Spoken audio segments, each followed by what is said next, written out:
as human beings, people have something called sex, and people eat and sleep and wear clothes.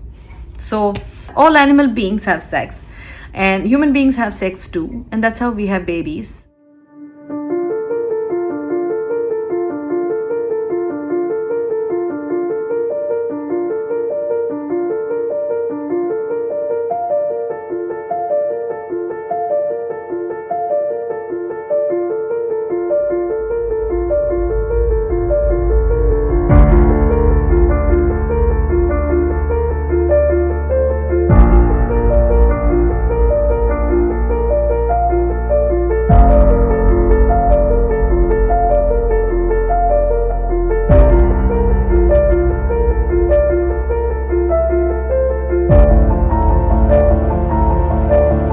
How important is it to conduct sex education classes in India, in Indian schools?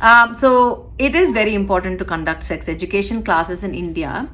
And I also want to emphasize that when we talk about sex education, we always think that we are talking about the, very process of penetration itself, which is not true. And sex education actually involves a whole range of things, a whole lot of things when it comes to naming your private parts, or, correctly, or understanding that it is personal and it's private, also understanding that consent is important, and also understanding what it means by somebody getting into your private space, and who you can approach, what's right, what's wrong, all of these things, contraception, all of these things are very, very important part of sexual education. So it all doesn't have to be done in one stage in one sex ed class. So I feel like sex ed should be spread throughout the years, so it can be done in really, really younger classes, like even year 1 and year 2, teaching kids to call their private parts the right way, with the right name, not using nicknames, and things like that. And yes, I mean, it's something to giggle, they all will giggle, and that's fine,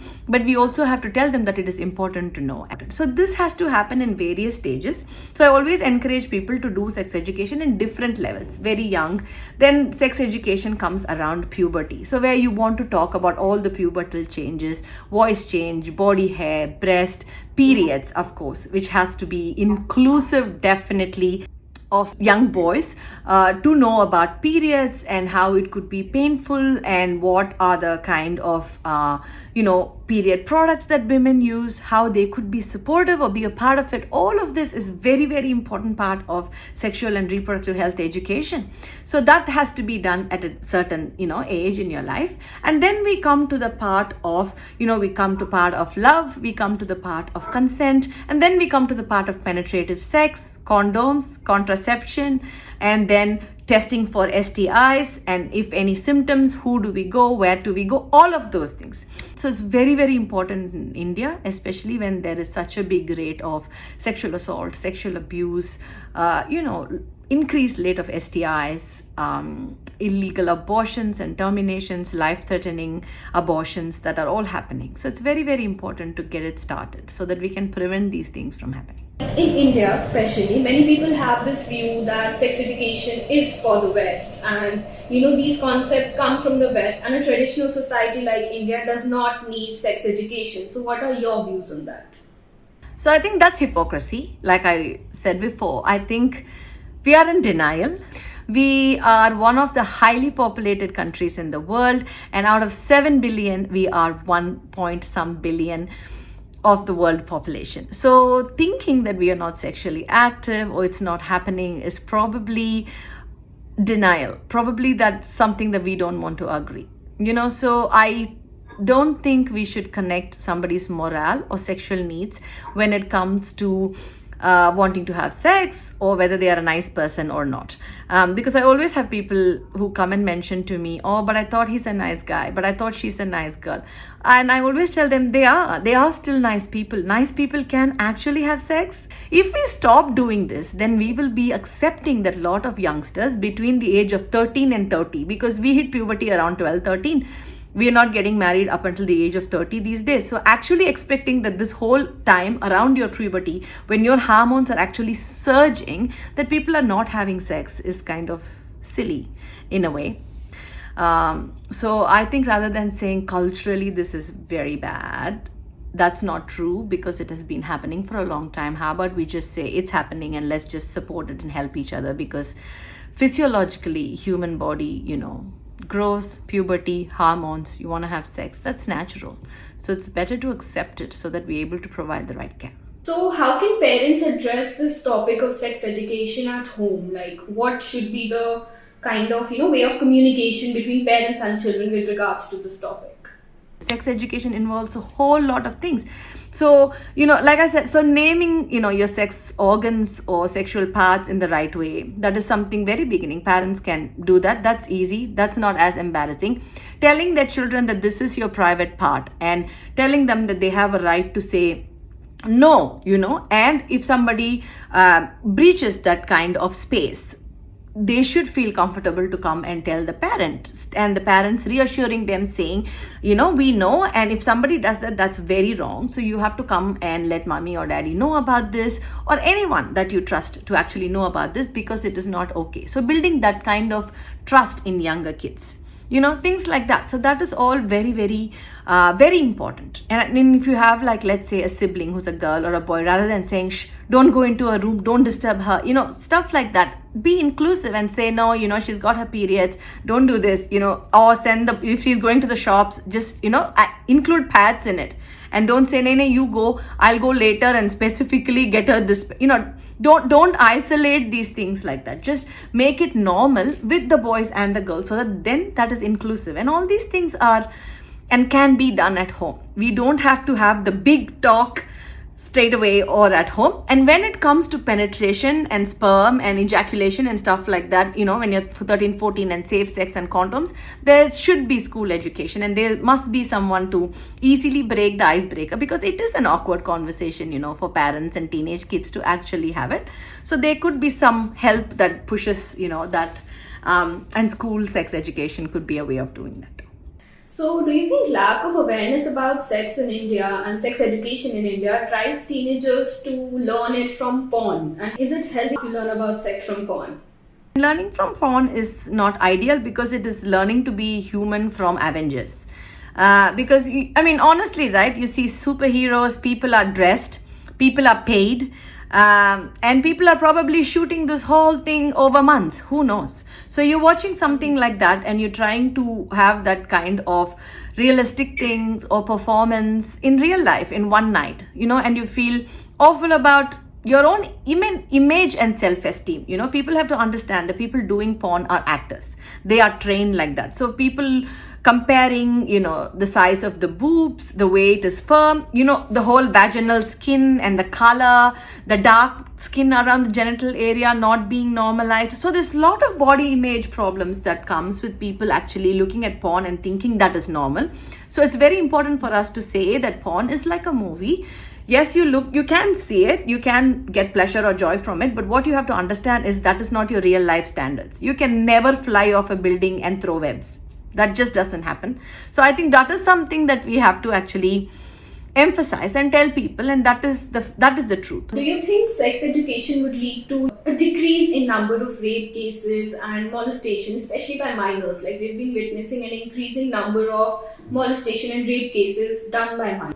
Absolutely. I think so. And I think, like I told you, sex education is not just penetration. It's about consent. It's about what's right, what's wrong, what's allowed, what's not allowed, and all of those things. So definitely that will reduce the risk of people behaving that way. And to be honest, there are also people who think if you sex educate younger kids, and then they will start wanting to have sex in a very young age, because they fear that that's what sex education does, is we're encouraging kids to have sex younger. But the truth is, when there are studies which have proven that in countries where sex education is a part of a curriculum, the first time that someone is going to have sex is actually delayed.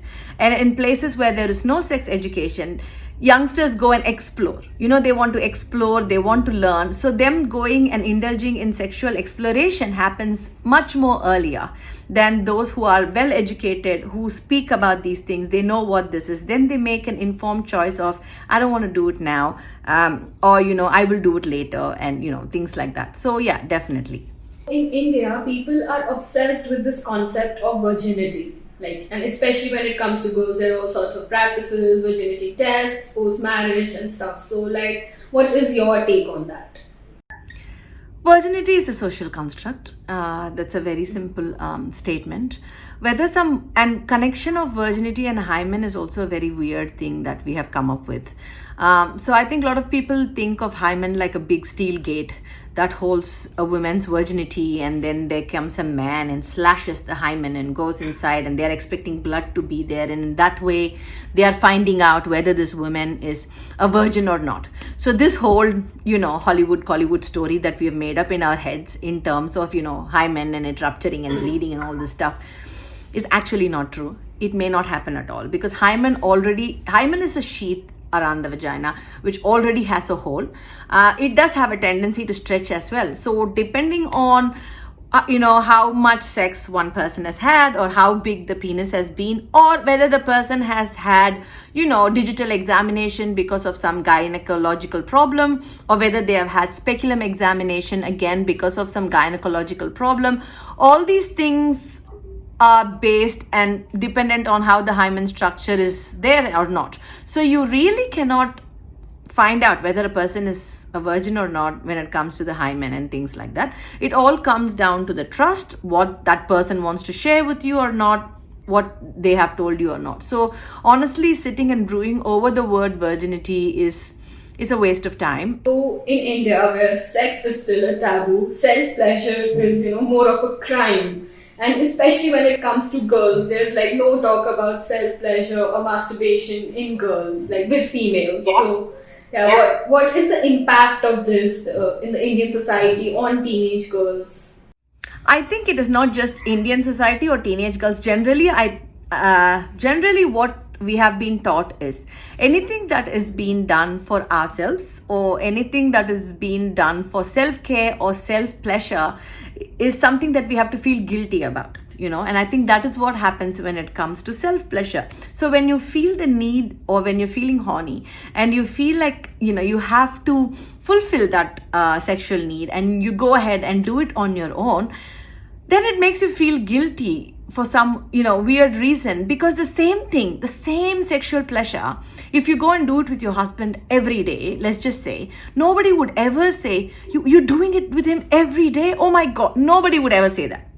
And even like men, they feel so guilty about, God, I'm masturbating every day, or I'm masturbating twice a day. I haven't heard any man actually say, I'm having sex with my wife every day. Oh my god, how can I stop this? Because you don't think it's wrong. It's the exact same act. You're getting the exact same pleasure. You're getting the exact same everything. But that act somehow doesn't feel like it is wrong. When it is done by yourself or for yourself, it feels wrong. So that is something that we need to actually, again, I think something that we need to unlearn. Doing things for ourselves is not selfish. Being an Indian woman and talking about sex on an open platform like Instagram, like, do you face that kind of pressure or hate comments or trolls? All the time. Yes, I think it's difficult. And I think with any difficult job, or any job that stands out of the norm, and anything that you're going to do rebelliously, which a lot of people don't do, you also have to be prepared for criticism. Before someone takes their foot to actually say, this is what I'm going to do, I'm going to go out and scream out the word sex to everyone.